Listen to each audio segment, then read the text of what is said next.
Saya jadi ingat dengan buku yang bagus banget, The Art of Loving, yang ditulis oleh Eric Fromm. Bahwa cinta yang sehat itu adalah cinta yang membuat orang semakin matang mengenali diri, kemudian bisa mengoptimalkan dirinya. Nah, bucin beda. Meskipun memang saat ini kita nggak bisa menemukan di kamus sih. Budak Yes, cinta. benar. Ini menggambarkan orang yang betul-betul sangat butuh banget mendapat perhatian dari pasangannya. Sampai rela mengorbankan jiwa, raga, harta, pertemanan, keluarga demi gebetannya itu. Mungkin salah satu contoh yang paling bagus buat ilustrasi kita adalah kisahnya John Lennon dari The Beatles. Padahal mereka sudah berjanji bahwa Beatles itu tidak akan melibatkan pasangan. Tapi ketika John Lennon jatuh cinta dengan Yoko Ono, padahal sama-sama sudah Yes. berkeluarga, tapi John Lennon itu begitu bucinnya.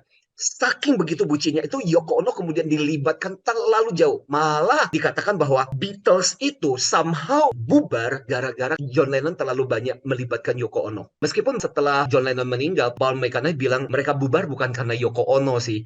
Tapi tetap aja banyak orang berpikir keretakan, hancurnya kondisi Beatles itu karena John Lennon yang terlalu bucin banget sama si Yoko Ono. Tapi ini menarik, jangan berpikir bahwa yang namanya bucin itu cuma anak muda. Yuk mari kita bicara ciri-cirinya. Yang pertama, cintanya berat sebelah. Berarti ada satu pihak yang kayaknya ngebet banget. Ciri kedua adalah punya rasa kepingin yang luar biasa gitu untuk dicinta balik. Sementara dari pihak yang dicintai mungkin nggak kepingin banget, Oke. tapi parahnya adalah dikasih tahu pun orang ini nggak peduli. Makanya ini yang kemudian berpotensi untuk diperbudak atau diperalat. Yang ketiga adalah dia sampai rela untuk melakukan apapun, cinta, harta, keluarga, pertemanan Oke. demi orang yang dicintai itu. Ciri yang lain yang mungkin bisa kita lihat adalah perubahan perilaku. Yang tadinya seringkali jalan bareng, nah tiba-tiba kemudian jadi nggak ngumpul, atau kita bisa melihat perubahan karakternya yang tadinya Ya. anti sesuatu, oh kok ya tiba-tiba jadi senang sesuatu. Dan Oke. perubahan ini biasanya dilakukan demi menyesuaikan dengan si gebetannya itu. Terus yang terakhir yang mungkin bisa jadi indikasi orang yang cirinya bucin itu adalah mood swing.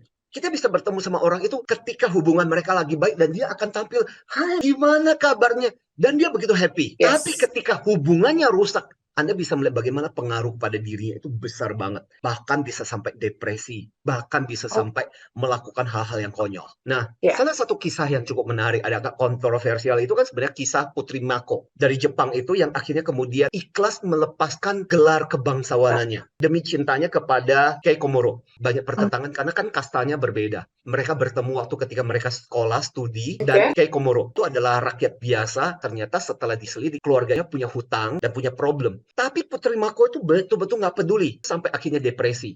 Mungkin juga dari keluarga Putri Mako juga merasa, aduh daripada depresi nanti kenapa-kenapa lagi kan. Yes. Akhirnya kemudian diizinkan. Dan mereka menikah tanggal Ya. 26 November 2021. Tapi sebagai bagian dari konsekuensi dia menikah adalah gelar kebangsawanannya itu harus dilepas.